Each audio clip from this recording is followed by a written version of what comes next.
The excitement is brewing for Halo Infinite's multiplayer and the launch of the title, guys.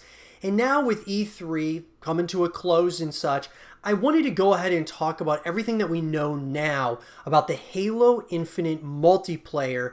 And I want to break it down for all you guys, and I would love to go ahead and have a real conversation with all of you in the comment section down below. So let's get into it. In an article written by Tom Warren of The Verge, millions of armor customizations, Halo 2 weapon pads, weapon pods, and much more. 343 Industries gave us a first glimpse at Halo Infinite's free multiplayer. Now we're getting even more information on how the weapons, armor, and sandbox experience will work.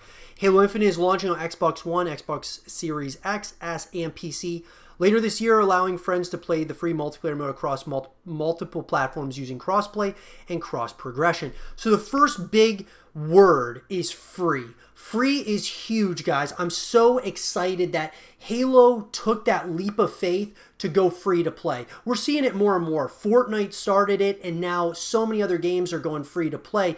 This is a huge leap of faith, though, for Halo and obviously for 343 Industries and Microsoft. The reason being is because the whole multiplayer is free.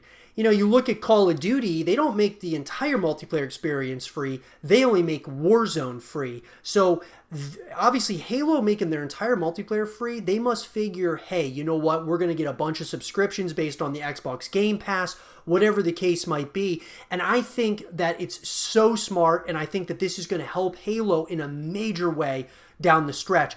I also think that we should hopefully see more and more titles in the, Xbox universe, that being like Gears of War, hint, hint, go free to play as well, as far as the multiplayer is concerned. But that's the big word, free. The free multiplayer mode will also include a battle pass that never expires after you've purchased it. We don't know how much the battle pass will cost yet, but Halo Infinite players will be able to purchase old season passes and choose which battle pass to focus progression toward. Awesome. 343 Industries is leaning heavily into armor, weapon, and vehicle customizations without random loot or loot boxes. The Battle Pass will provide armor and presumably more, and Halo Infinite players will also be able to play to earn customizations that even include customizing a character's voice or adding prosthetics. Absolutely awesome, guys. Is Inheritor rank coming back? Oh, that's something that is really exciting. Gets me excited because there's vibes I get from this Halo that's reminding me of some of the older titles. Obviously, guys, they're adding certain things like the grappling hook, so on and so forth. But I gotta say, I'm really excited about what we've seen so far. It does feel like, sure, it's definitely Halo in 2021, but at the same time, it still feels somewhat grounded. So hopefully 343 Industries has got this one right. There will be millions of customization combinations for Spartans on the battlefield. And armor customizations will include different coatings, emblems, effects, and all the typical armor pieces like your shoulders, gloves, knee pads, helmet, and visor. Super excited about that, guys. The weapons, classic Halo weapons are returning, including assault rifle, battle rifle, gravity hammer, needler, plasma pistol, and even sticky plasma grenades. There'll be a variety of heavy weapons, with one demonstrated in the trailer that can take out vehicles. Dual wielding won't be supported at launch, but 343 Industries isn't ruling it out entirely. As far as the vehicles go, obviously, guys, vehicles are a big part of the battle arena in Halo Infinite. A new Razorback vehicle can carry additional weapons at the rear, and it's designed to be a cousin of the classic Warthog. The Warthog will be available in Halo Infinite as part of a number of vehicles that will be delivered by Pelicans instead of spawning at bases. Weapon pods, like the Halo 2 days, will also drop during combat for resupplies. So, yeah, I got some Halo 2 vibes from this multiplayer trailer, guys. Even though, yes, it's become much more advanced since Halo 2. Halo 2 was my favorite Halo ever made. I absolutely loved Halo 2. I loved Halo 3 as well, but obviously, guys, you're going to have sprint in this game. You're going to have certain things that people don't like as much, but it gives a little bit more realism. That's the way I look at it with sprint. When you look at the older titles and you didn't have sprint, it felt like the games were so much slower. So I think having sprint is a good thing. I just think that they didn't get it right with Halo 5. Let's hope they get it right here. Academy and training. If you're new to Halo, there's even an Academy mode to let people get used to the look, feel, and terminology of the game. Halo Infinite is using bots in a separate training and tutorial area with a variety of difficulty levels, so they can also be used as training partners. So that's really exciting as well.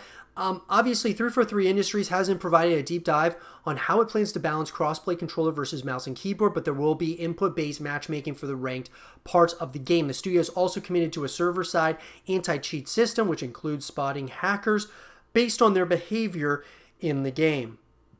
So, I mean, look, guys, at the end of the day, I'm incredibly excited about the return of Halo and Master Chief. But just the return of Halo is awesome. The gaming industry is better with Halo in it, in my opinion. The same can be said with a lot of these titles. Battlefield.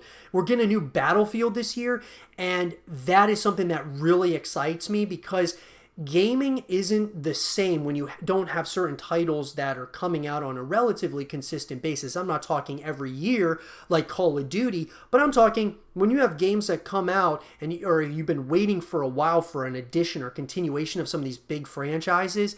It's so good for gaming if Halo is doing well. It's so good for gaming if Battlefield does well. It just is really good because competition fuels and breeds greatness, because when you have that competition, everybody's trying to be the best, and that's something that I think Halo, they want to get better, right? 343 knows they made mistakes with Halo 5. They want to get better. Free to play. I mean, that's awesome, guys. Sure, the graphics might not be quite there. They were never really there with Halo in particular, but still, they're going to get it right, I think. I think this is the title that 343 gets it right.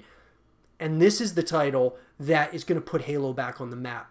I believe it. What do you guys think? Let me know in the comment section down below. What do you guys think about the Halo Infinite multiplayer and everything that encompasses? Let me know in the comment section down below. And for more Halo Infinite content and videos, stay here with Zero TV.